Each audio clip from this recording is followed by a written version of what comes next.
lupa. PDD nggak pesantren loh. Kalau di pesantren kayak gitu, apalagi di luar pesantren gitu. Maksudnya ngomong begini tuh biar Ustadz aja yang ngomong gitu. Lebih ngeri gitu. Lucky Pat Channel. Apa nama channelnya? Lucky Pat Channel Ustadz. Masya Allah, ajib. Lucky Pat. Assalamualaikum warahmatullahi wabarakatuh. Waalaikumsalam warahmatullahi wabarakatuh. Lucky Pat Channel masih terjaga di tengah kancah berpacu dalam dakwah. Boom, boom, boom. Kurang maju Ustadz. Boom, boom, boom. Di era kenakalan remaja yang semakin kehilangan arah, yang kita semua nggak mau kalau nanti mati tiba-tiba. Biar mati nggak apa Ustadz? Biar mati nggak kosong amat. Tolong tadi kasih gitu ya Bang Dan ya. Ustadz, ini aku resah sekali Ustadz. Resah dan gelisah. Jadi kejadian demi kejadian hari ini di tengah-tengah kita terkait masalah pendidikan ya, terutama tuh. Yang paling banyak, bukan yang paling banyak sebenarnya, yang lebih banyak yang kita dapat hari ini tuh kejadian ini ada di boarding school, terutama di pondok gitu. Kejadian apa Bang? Kejadian-kejadian yang sifatnya itu lebih ke pelecehan seksual. Kan kita nonton juga kemarin dari yang pelakunya antara santri dan santri, yang pelakunya ustadz dan santri gitu. Loh, ustadz dan santri, bukan santriwati? Justru yang saya lihat hari ini yang lagi hype, yang lagi booming, yang lagi happening itu terkait masalah yang di Tangerang sekarang tuh. Yang ustadz-ustadznya pengurus-pengurus yayasan atau panti tersebut itu mencederai atau menjadikan tempat mereka sebagai groomingnya anak-anak yang akan dibina menjadi generasi Sodom gitu. Subhanallah. Auzubillah banget kan. Kenapa saya bilang generasi Sodom? Karena jelas yang mereka lakukan adalah terhadap santri laki-laki gitu. Ini kan menjijikan sekali gitu. Kita sebagai laki-laki normal melihat itu, dengar itu kan rasa mendidih hati gitu. Akhirnya coba deh, sebelum ada stigma buruk terkait masalah pondok pesantren, makanya kita mau bertanya sama Ustadz Abe, Ustadz Asni Abe yang dulu kan ngabisin waktu di pondok Ustadz ya. Berapa tahun Ustadz di pondok Ustadz? TK 9 bulan. Di pondok? Iya. Wah, dari kecil udah sudah di pondok. Dari kecil udah soleh aku. Masya Allah. Masya Allah. Lalu bergaul dengan Anda. Alhamdulillah bertambah soleh. Masya Allah. Gitu. Dari 9 bulan tuh. TK 9 bulan, kemudian SMA sih. Cuman ketika SD sama SMP tuh, kalau Ramadan kan sering ada itikaf di masjid-masjid di kota Solo tuh, diikutkan lah sama abahku tuh belajar gitu. Oke. Jadi ya kalau sebagai santri berarti nyantri cuman 5 tahun anggaplah, TK setahun, SMA 4 tahun. SMA 4 tahun. Berarti tapi, SD SMP itu enggak? Enggak, tetap di luar. Kalau sebagai staff pekerja di pesantren itu berarti berapa tahun ya? 2 ada kali 9 tahun. Berarti bergelut di dunia di circle pesantren itu 9 tahun. Oh iya, kalau nyantri berarti bukan 5 tahun, 8 tahun. Karena setelah SMA pesantren tahfidz itu 3 tahun. Oke. Ya dinamikanya berbeda-beda. Ada nggak sih maksudnya kisah dulu tuh ya ada kasus yang hari ini yang sama yang kayak hari ini kita lihat gitu terkait masalah santri dan santri atau santri dan kalau melihat langsung enggak. Tapi kalau dulu waktu tingkat SMA itu kan setiap ada kedatangan santri baru, tahun ajaran baru, itu ada pembacaan regulasi, tata tertib. Ada klasifikasi pelanggaran tingkat A, B, dan C. Nah, mendekati liwat, kalau yang kita bahas itu berarti ya, perbuatannya kaum Nabi Lut, itu klasifikasinya B, kalau mendekati. Klasifikasinya B? B, kalau B itu nggak sampai dibotak. Gitu, hukumannya kan ada, kalau C dibotak, C itu yang kabur dari pesantren atau punya pacaran gitu, atau mencuri, itu sampai C dibotak, terus nanti membaca surat pernyataan, tidak akan mengulangi lagi di depan penduduk pesantren. Di depan gitu. Penduduk pesantren, tapi di belakang penduduk pesantren boleh dong?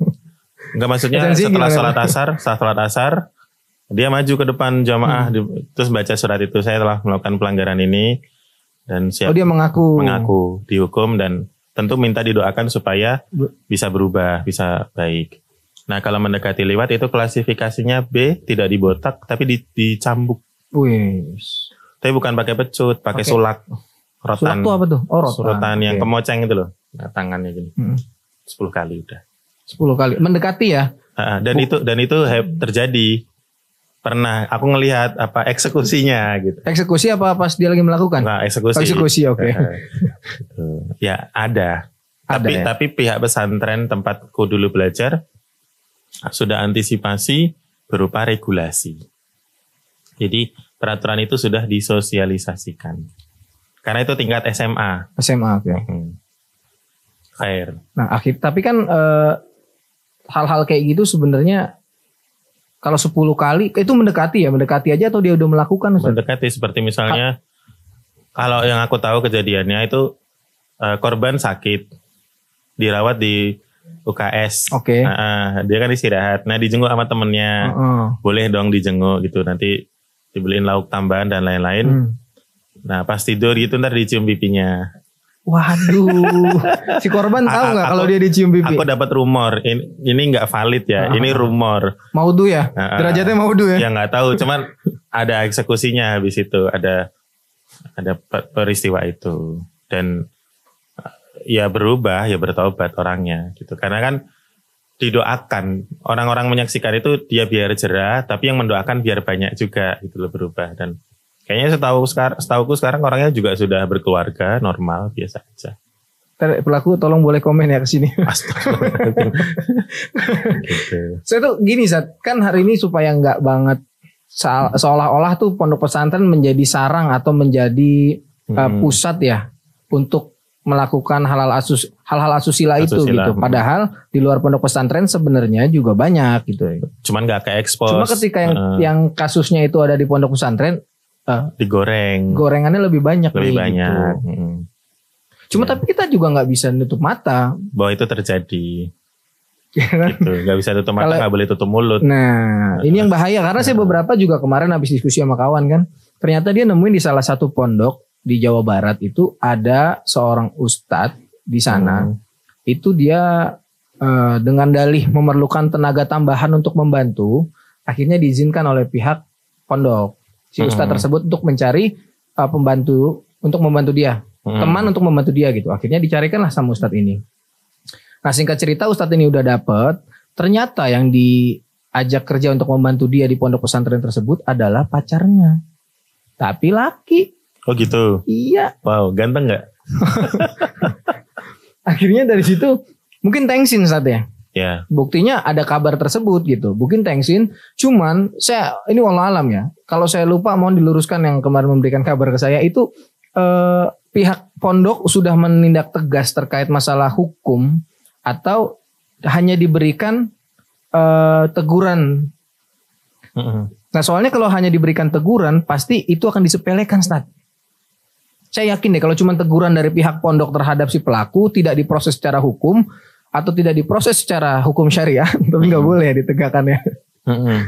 Inilah dilemanya kita ketika kita mau negakin hukum yang berasal yang bersumber dari Al-Quran, misalnya ketika pelaku liwat harus dilakukan tindakan tegas, gitu. Itu kan nggak boleh bertentangan sama hukum ini undang-undang positif. Nah, itu pertanyaannya, ketika itu terjadi di sebuah pondok, menurut Ustadz, menurut antum nih Ustadz, itu baiknya bagaimana Ustadz? Tergantung bagaimana pesantren itu dari awal dia siap nggak dengan potensi pelanggaran. Jadi pesantren yang baik itu administrasinya jelas. Baik administrasi berkaitan dengan kependidikan, misalnya bekerja sama dengan Diknas atau tidak atau Depak itu jelas satu. Yang kedua, misalnya pesantren itu belum punya regulasi, belum punya tata tertib yang rapih gitu. Tapi setidaknya ada statement dari Pak Yai atau kepala pesantren bahwa pesantren ini insya Allah aman dari hal-hal yang tidak diinginkan terjadi di masyarakat, mungkin seperti bullying atau pelecehan seksual, disorientasi seksual atau paham-paham yang ekstremis atau radikal. Kalau ada statement itu, nanti dia bisa diminta pertanggungjawaban. Tapi beberapa pesantren sayangnya mereka nggak siap. Oh, kejadian aja. Lalu mereka bingung, sedangkan mereka sendiri masih perlu eksis. Nah, berarti bahasa mudahnya gini. Kalau terjadi pelanggaran di pesantren, tidak sepenuhnya salah pesantren. yang salah yang bermaksiat. Itu jelas dong, yang salah itu yang bermaksiat. Kayak misalnya umat Islam tuh kok kelakuannya banyak yang buruk, bukan berarti agama Islam itu buruk, tapi emang orang Islamnya nih yang bermasalah. Nah mungkin pesantren seperti itu, beberapa pesantren kurang beruntung, dia nggak siap regulasi, nggak punya pengalaman, terus misalnya dia menerima santri atau ustadz nggak diseleksi, nah itu dia, nggak jelas ini rekomendasi dari siapa, lalu terjadilah. Nah sikap mereka, apa yang mereka lakukan itu menurut saya udah maksimal yang mereka bisa gitu. Entah menutupi, entah cuman menegur, entah kemudian memberi tindakan tegas, itu terserah pesantren itu sih. Cuman kita sebagai masyarakat itu harus ambil pelajaran. Next time, ini kalau mau pesantrenin anak, berarti harus lebih hati-hati. Kriterianya harus lebih hati-hati. Nah tapi kan artinya ketika agak terlalu ketika ada tindakan yang tidak tegas terkait masalah pondok pesantren ini kan akhirnya memberikan dampak yang meluas buat pesantren yang lain. Buat pesantren yang lain. Kecipratan gitu, jeleknya. Iya sekarang gini nih, mungkin ya entah ya, saya nggak tahu memang ini udah di-create dari awal bahwa disusupi oleh orang-orang yang kayak gitu untuk menghancurkan pesantren, atau memang ini sebuah tadinya dia kan kalau kita bicara sama kasihnya waktu itu terkait masalah orientasi seksual seseorang tuh kan bisa berubah, bisa bergeser karena kondisi dan hal-hal yang lain gitu, situasi kan. Nah, yang dikhawatirkan ini mungkin pelajaran itu yang belum ada yang belum masuk kurikulum pesantren. Ketika kasihnya bilang bahwa laki-laki yang sudah balik itu kantung spermanya penuh setiap 3 hari, jadi ketika saya dengar ketika Nabi SAW bersabda perihal orang yang sudah balik, yang dia bisa menikah, yang dia sudah dewasa boleh dinikahkan gitu kan. Tapi kalau dia belum mau menikah maka dia harus berpuasa. Akhirnya ketika sobat saya tarik bahwa kantung sperma itu dikelola ketika dia tidak masuk terlalu banyak makanan. Apakah di pondok pesantren terkait makan itu terlalu banyak atau bagaimana? Beda-beda. Atau kurang puasanya? Beda-beda.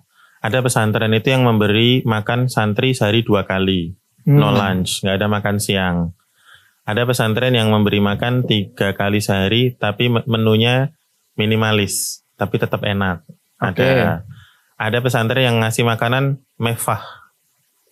Iya, enak semua gitu ada. Jadi ya tergantung ini kelas pesantrennya, medium ke atas atau menengah ke bawah gitu kan. Pesantren ada yang beda-beda lah sesuai kantong kita gitu. Dan itu bagus. Jadi nggak semua orang kan cocok sama pesantren tradisional. Ada yang cocoknya pesantren yang modern, yang satu kamar cuma 4 orang gitu. Fasilitas lah intinya. Jadi kalau untuk makanan variatif beda-beda. Tapi kalau ditarik ke yang tadi ya, kalau misalnya ada sebuah pesantren lalu tercitra buruk karena ada kasus LGBT di situ, ya. Kemudian kita khawatir mencoreng nama pesantren yang lain, nggak usah khawatir. Bahwa itu jadi rahmat malahan. Pesantren-pesantren yang lain, kejadian nih di sana, berarti kita harus berbenah. Nah, harus lebih memperhatikan, zaman udah berubah nih ternyata. Ternyata ini perlu di-improve lagi fasilitas pesantren yang bisa menanggulangi potensi kemaksiatan-kemaksiatan itu. Sebenarnya menurutku malah berkah. Iya, itu kalau bagi mereka yang sadar, karena kemarin saya diskusi sama kawan juga, dia masuk ke pondok ini.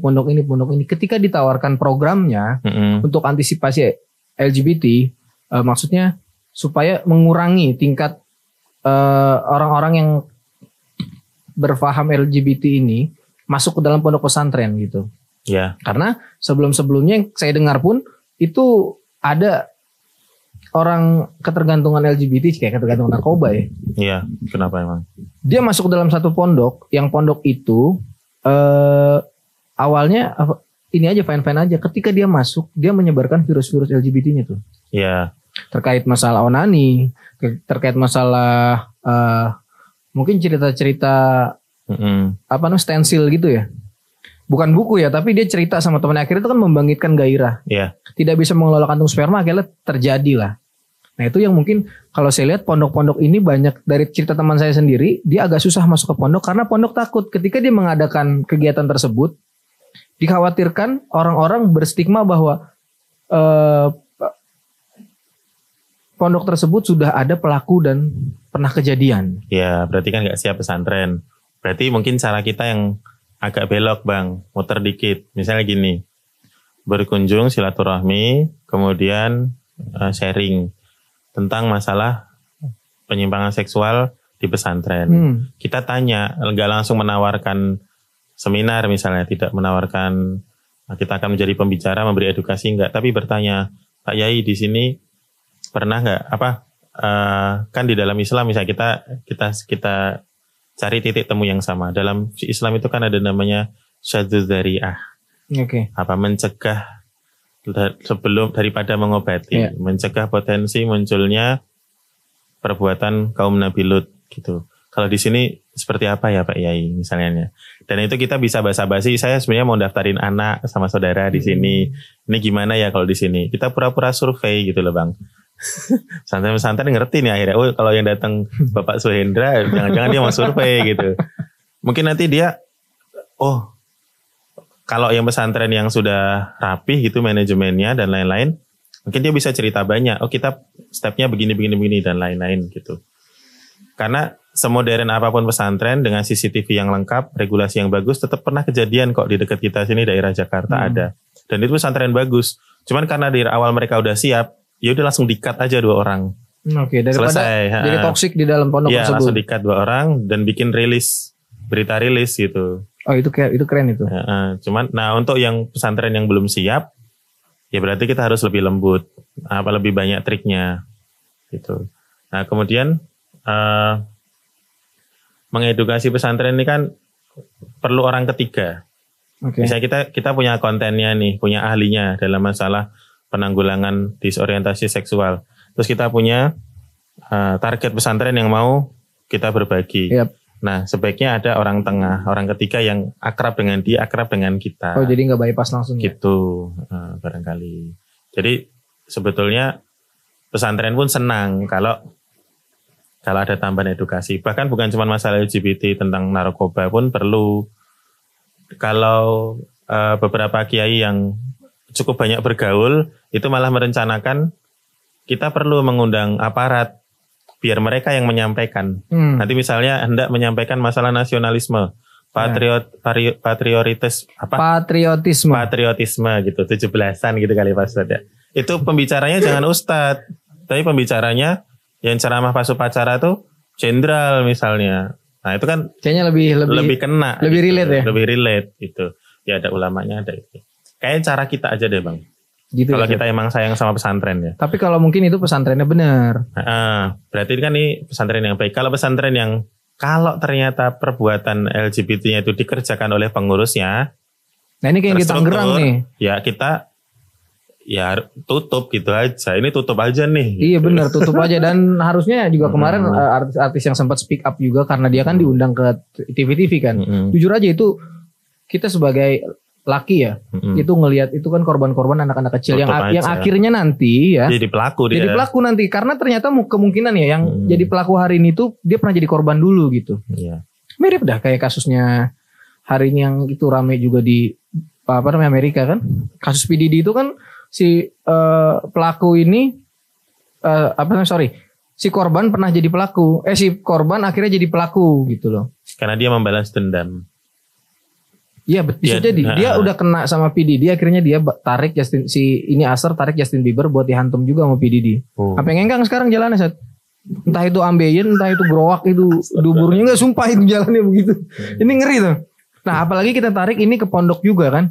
Jadi gini, mungkin sebagai penenang buat kita ya, karena beberapa orang tua itu kan sebetulnya ingin anaknya itu masuk pesantren, karena ada target seperti misalnya saya ingin anak saya hafal Quran, bapaknya enggak, ibunya enggak, anaknya hafal Quran dong.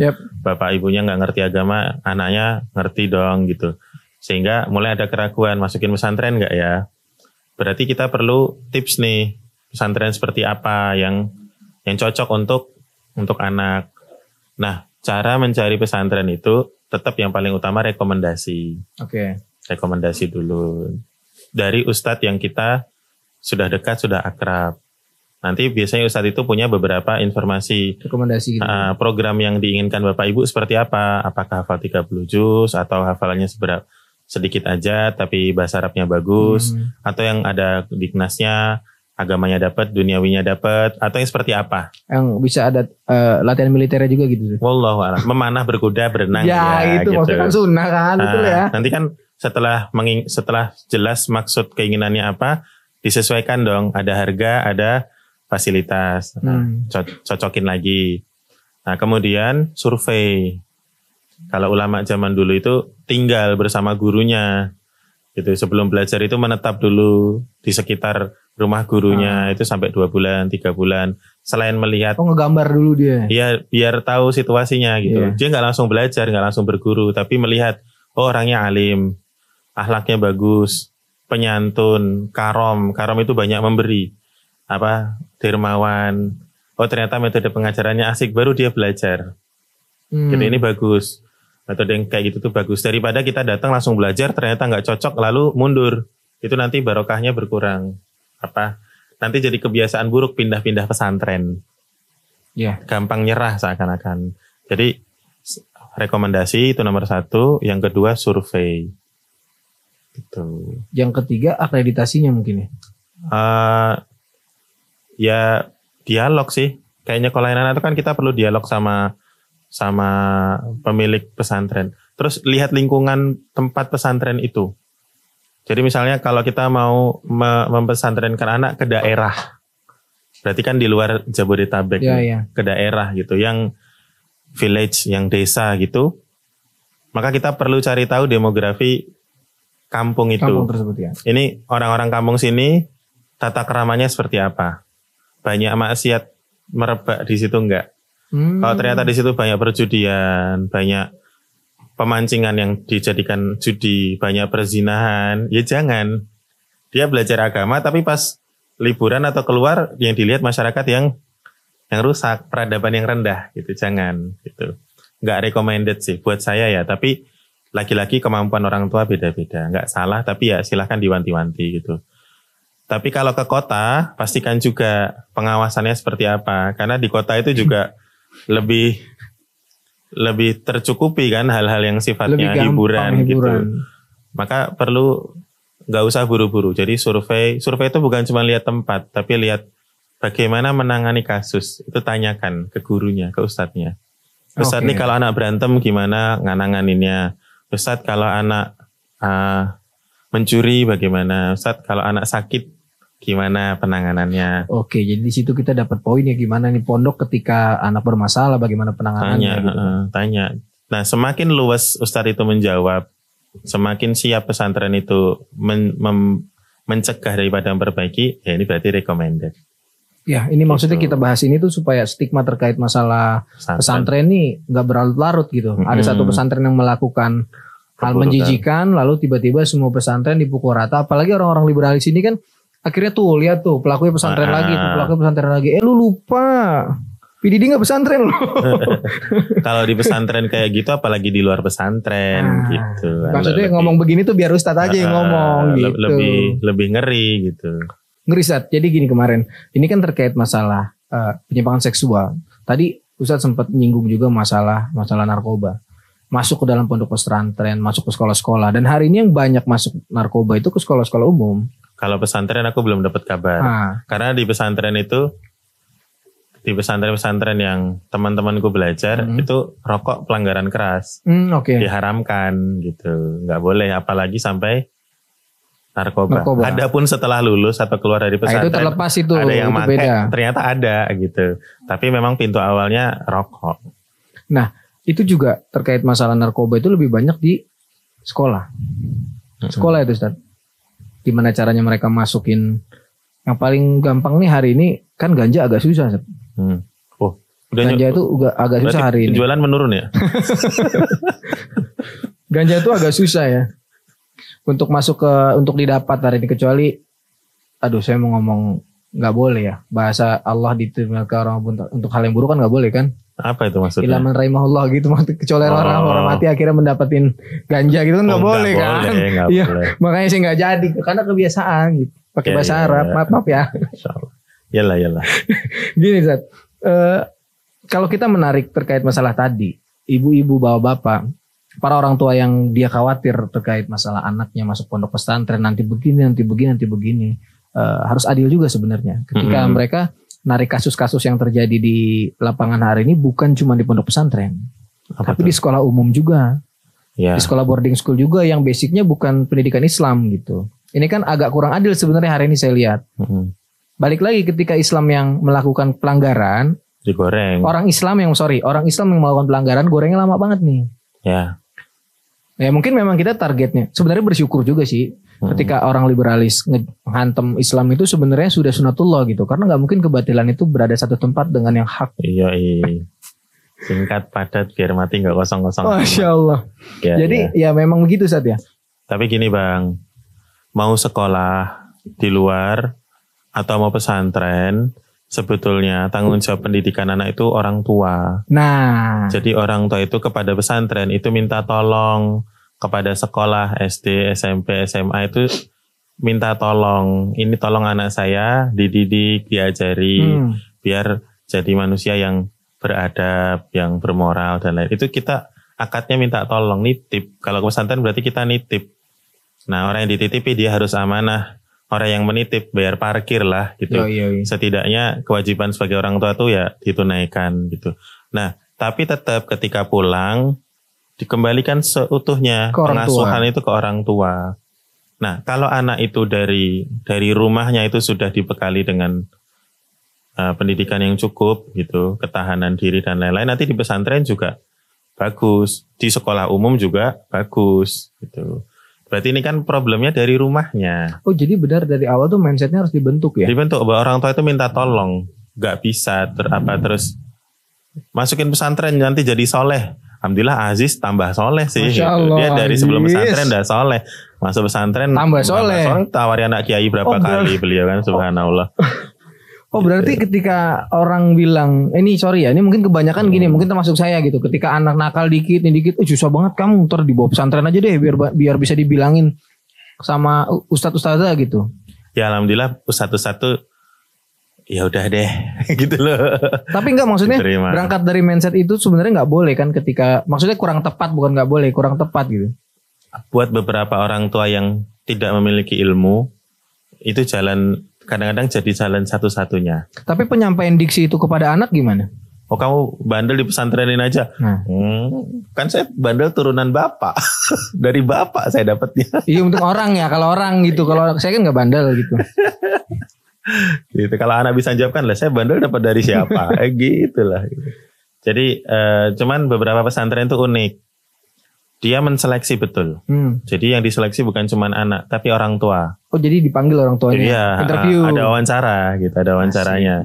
Misalnya anaknya nggak bermasalah, orang tuanya nggak bermasalah, tapi kemampuan anak dilihat. Oh maaf bapak ini akhlaknya bagus, orang tua bagus, tapi sepertinya tidak sanggup untuk mengikuti kurikulum. Nah ditolak. Atau dicadangkan. Gitu, karena mungkin program akademiknya berat, banyak. Jadi ditolak karena nggak sanggup pada tes ilmiah gitu. Ada beberapa pesantren itu yang nggak terlalu peduli itu, yang penting anak dibentuknya akhlak yang bagus. Yang bagus. Ada. Jadi makanya perlu banyak ngobrol sama ya pesantren. Orang tua kalau mau pesantrenin anak sebaiknya juga bermusyawarah. Kalau di dalam kitab Ta'limul Muta'alim itu disebutkan manusia itu ada 3 kriteria. 1. Sempurna. Oke. 2. Setengah sempurna, tidak sempurna. Setengah sempurna itu gimana ya? Nah yang sempurna dulu. Oke. Sempurna itu orangnya alim, berilmu, berwawasan luas, jarang salah atau tidak pernah salah, dan dia bermusyawarah. Nah, ini sempurna. Boy, kayak jarang. Karena biasanya orang pintar nggak mau musyawarah. Udah gua paling bener aja. Oke. Nah kalau orang sempurna dia pintar tapi bermusyawarah. Maka pastikan ini Pak Yai atau kepala pengasuh pesantrennya itu orang yang kayak gini. Kalau ada kabar, oh itu beliau orangnya nggak pinter, tapi jenius misalnya. Nah, tapi selalu bermusyawarah dengan anggotanya. Oh ini berarti recommended, sempurna. Perfect dan ya. Orang ini sempurna menurut kitab Ta'limut Ta'alim. Nah, orang yang tidak sempurna itu salah satunya dia pinter tapi nggak musyawarah, atau dia bermusyawarah tapi nggak pinter. Oke. Ini nggak sempurna. Ada nggak pesantren kayak gini? Ini yang paling banyak. Oh gitu. Iya. Nah tuh, Karena gini, tuh. karena beberapa pesantren itu terbentuk karena semangat berdakwah. Ada kiainya bisa jadi ya yang penting saya punya murid ngaji, gitu loh. Yang penting saya punya murid ngaji. Jadi dia punya ilmunya tapi nggak ada tim. Kan banyak banget toh. Ustadz-ustadz yang nggak punya tim itu kan banyak banget. Atau ustadznya punya tim tapi ustadznya sendiri ilmunya kurang sehingga dia nggak bisa bercita-cita tinggi. Upgrade-nya kurang.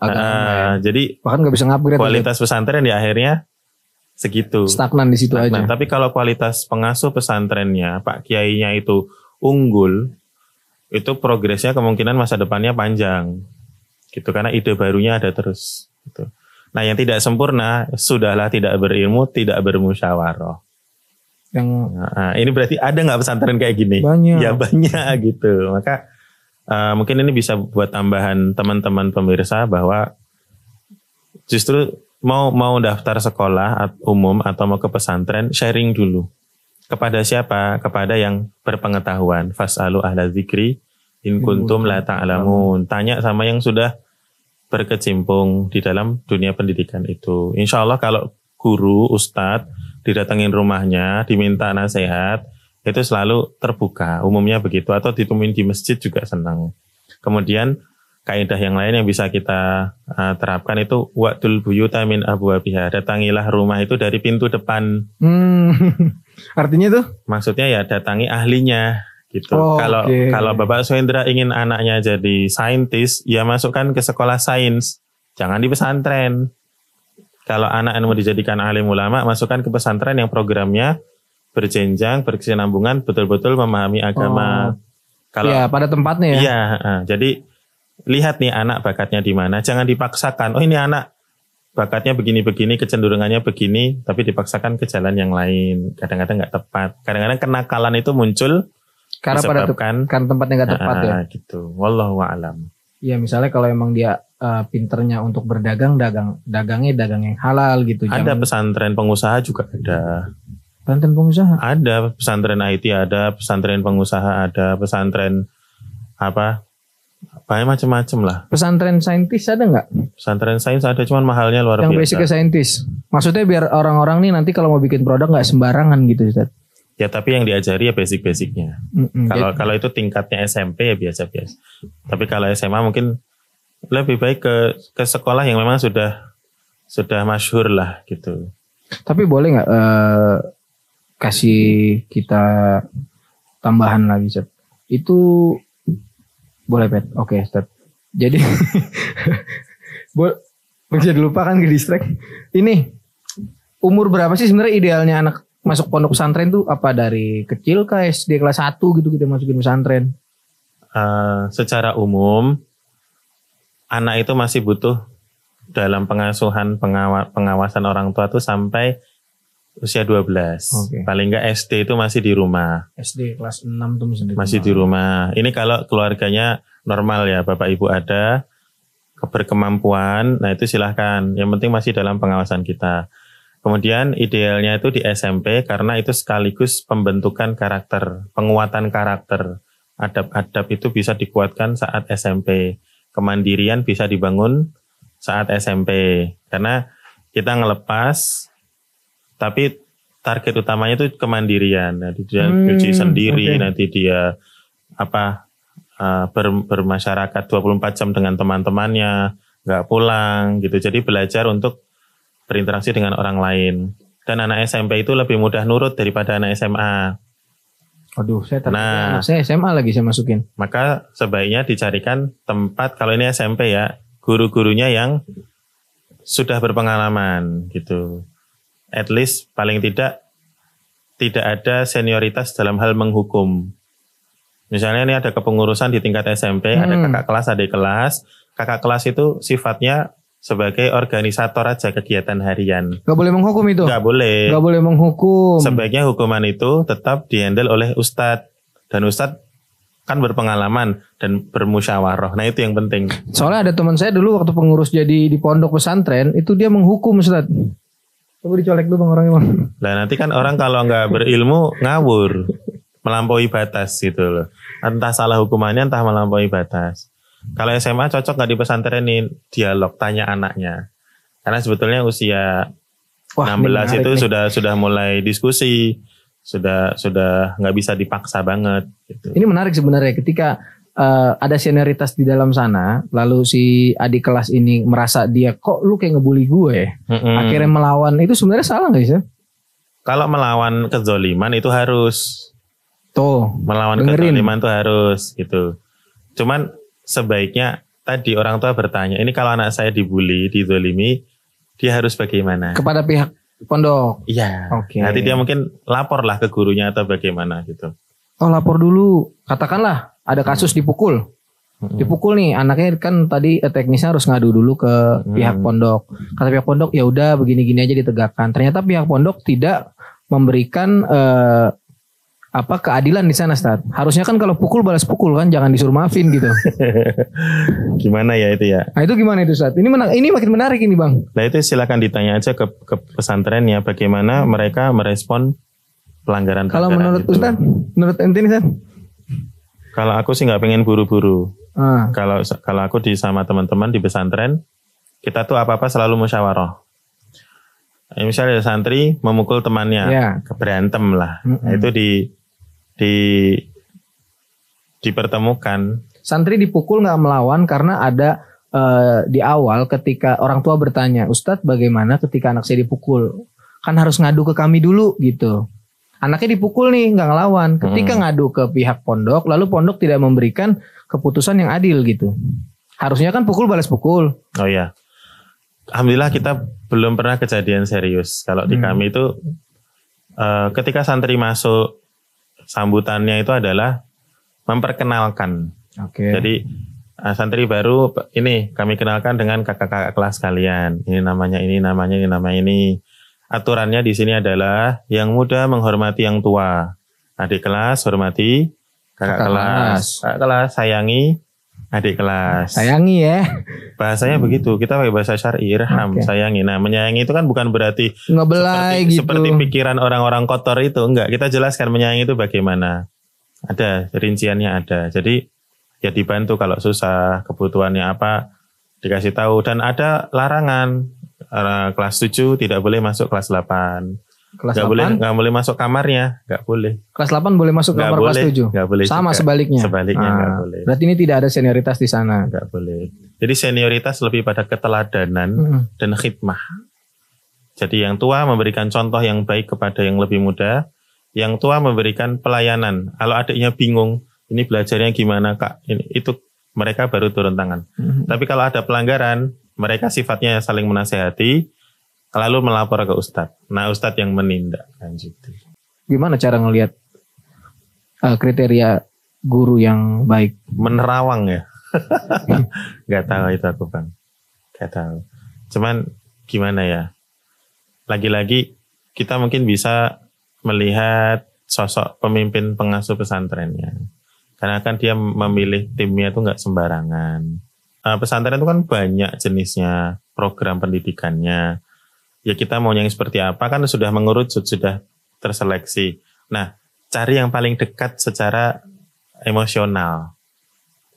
Gitu, dari banyak. Terus gini, pertimbangkan jarak, Bang. Kalau pesantren itu kalau untuk anak SMP jangan terlalu jauh. Oh, yang dekat rumah gitu. Iya, masih satu kota. Atau bisa ditempuh 2 jam gitu, masih oke lah. Tapi kalau SMA jauh nggak apa-apa. Tapi kalau SMP jangan. Maksudku, kalau tiba-tiba ada keperluan, anak SMP itu kan kadang-kadang ngeluh sakit gigi, macam-macam itu, kadang-kadang orang tua perlu turun tangan. Nah, cuman kalau untuk melihat sosok ini di luar pesantren berarti, kita mau berguru kepada seorang ustadz atau ustadzah, sebaiknya bagaimana? Rekomendasi. Jalur paling bagus itu rekomendasi. Kalau dia ini tidak direkomendasikan oleh siapa-siapa, ya nggak usah, jangan. Gitu. Kayak orang sakit aja kan ke puskesmas, ntar dirujuk ke rumah sakit. Nah kayak gitulah. Nah orang belajar agama baru belajar, oh saya sudah selesai belajar Iqra, mau lanjut belajar Al-Quran. Sama siapa ya? Oh kamu sama ustadz ini aja. Itu kan ada rekomendasi. Oh balik lagi ke masalah rekomendasi ya. Rekomendasi. Kalau gitu ya. Yang penting harus tetap minta kepada Allah supaya ini adalah pilihan yang tepat dan benar dan baik. Terus kalau ada informasi di internet, di WhatsApp atau macam-macam, oh ini ada program belajar ini, dicantumkan nggak nama ustadznya. Nah, kemudian kita tanyakan ke guru kita yang paling dekat sekarang, kenal nggak, nah, itu perlu verifikasi. Verifikasi ya teman-teman, bukan gratifikasi. Wallahu a'lam. Oke Ustaz, mungkin itu dulu Ustaz ya. Nanti kita sambut lagi kalau ini ada tambahan. Apa lagi tuh? Alur penanganan kasus. Jadi ini yang seperti tadi ya, yang ketika kita tanyakan ke pihak pondok, kalau ada kasus seperti ini gimana sih cara penanganannya gitu? Tapi ini bukan tempat aku bekerja ya. Oke. Di tempat sekolahnya anakku. Itu kalau ada kasus di sekolahan, pertama nasihat dan bimbingan harian. Jadi setiap pagi itu selalu ada nasihat dan bimbingan harian. Ini kelas berapa ini? Ini SD. Wah, SD emang SD kan kasusnya banyak sebetulnya. Saya mau dengerin mereka anak SD. Lah sesuai bahasa mereka. Oh, gitu ya? Nah, gurunya yang paham dunia anak-anak. Gitu. Oke. Jadi kalau ada nasihat dan bimbingan harian, nanti jangan begini ya nak, begini. Nanti kalau ada kasus, nah temuan kasus. Nasihat harian itu kan berarti belum ada kasus. Tapi anak-anak dikasih pemahaman. Gitu. Oh, kamu kalau begini, nanti akan begini. Kamu kalau tidak marah kepada teman, kamu akan disayang. Kamu akan disenangi oleh teman-temanmu. Tapi kalau tangan kamu menyakiti temanmu, nanti kemungkinan ada pertengkaran. Nah, itu dikasih paham lah. Iya. Nah, itu nasihat dan bimbingan harian. Kemudian yang kedua, kalau ada temuan kasus, konfirmasi guru kelas juga guru. Dikonfirmasi gurunya. Ibu melihat nggak? Jadi misalnya anak lapor ke orang tua, maka orang tua konfirmasi dulu ke guru. Ya. Konfirmasi, bukan marah-marah ya. Kadang-kadang orang tua tuh lupa gitu loh. Guru itu dia minta tolong ke guru. Jadi kalau mau anak itu baik adabnya, orang tua harus baik adabnya ke guru. Ini tapi ini pembahasan guru udah kelar tadi ya. Nggak apa-apa, tambahan aja. Kemudian prosesnya kasusnya diproses, diinformasikan ke kepala sekolah. Jadi sekolahan yang bagus tuh kepala sekolahnya serba tahu. Oh, tuh tambahan lagi nih. Dan bagusnya dia selalu minta laporan. Atau sebaliknya timnya selalu melapor. Timnya selalu melapor. Kalau aku sama teman-teman di pesantren, kita selalu lapor ke pengasuh. Kayak misalnya anak-anak Ustaz, nobar Ustaz, Indonesia Ustaz, lawan Cina gitu. Padahal terus kita ada musyawarah, kasih nggak ya? Daripada mereka pada nonton di luar, kita bikin acara di pesantren misalnya. Gitu. Jadi lebih terkontrol dan pikiran kita kan. Iya. Ternyata pikiran Pak Yai nggak. Pikiran pengasuh pesantren, oh jangan, nanti jadi sunnah di pesantren. Itu nggak bagus. Nanti mereka kebiasaan minta nonton bola, nggak usah aja. Gitu. Kalau mau nonton di luar dengan syarat. Kalau cool takbir. Gitu misalnya. Disiasati intinya ya. Subhanallah, harus muncul nilai-nilai dakwah. Jadi kita gunakan anak-anak sebagai pionir dakwah. Dai. Akhlaknya gitu. Habis itu rapat lagi di teknis, kayaknya nggak usah aja deh, nggak usah diumumkan. Udah anak-anak nggak usah nonton. Nggak jadi akhirnya nggak jadi. Karena kita memandang nanti di luar juga nggak kekontrol. Oh, tetap pertimbangan itu. Ya sudah akhirnya di pesantren enggak, di luar enggak, tapi dikumpulkan ditemani belajar. Dialihkan. Gitu. Jadi ini mudir atau pengasuh pesantren kepala sekolah terlibat. Dia minimal kayak ente lah. Anak kan sama istri sehari-hari di rumah. Tapi kan pas pulang nanya kan. Ini anak gimana Mi dan lain-lain. Dan atau istri langsung cerita. Tadi lu anak-anak begini. Dan kita kan sebagai kepala sekolah di rumah tangga itu kan. Nerima laporan itu. Terus gimana ambil tindakan. Nah kemudian di sini orang tua tentu dilibatkan. Jadi kayak kasus di kayak yang pesantren yang grooming buat LGBT Tangerang itu orang tuanya pada tahu nggak? Gitu. Jangan-jangan nggak tahu. Kadang ada juga orang tua yang sudah tahu akhirnya kayak mau menutupi supaya nggak viral. Mungkin dapat 5% atau 10% mungkin. Ya. Untuk mereka yang tidak tahu ya nggak usah dikasih tahu. Tapi orang tua perlu tahu. Gitu. Seenggaknya biar membantu recovery anak. Tapi alhamdulillah akhirnya sekarang kebongkar, Allah bongkar kan. Alhamdulillah. Yang terakhir kalau kasusnya selesai, dipantau, didoakan terus-menerus. Masya Allah. Kita tuh lupa mendoakan masalah itu. Wallahu alam. Insyaallah teman tadi jadi memang anak yatim yang dikumpulin. Tapi ada juga Bang yang masih punya. Oh iya anak yatim. Oh berarti. Iya. Lah itu dosanya berlipat lah. Lah kan harusnya kan sama anak satu memakan anak yatimnya, memakan harta anak yatimnya larangannya keras. Ini memakan anak yatim dibonga-bonga, bayangin. Bonga-bonga tuh bahasa kita dulu ya. Jadi sodomi itu kita ituin ke pakasnya bonga-bonga. Jadi kalau ditanya Ustaz mau mati apa bonga-bonga gitu. Wah, Milih mana? Lu aja yang mati. Kalau milih mati tadi jawab mati di bunga-bunga gitu. Gak enak banget berdua-duanya.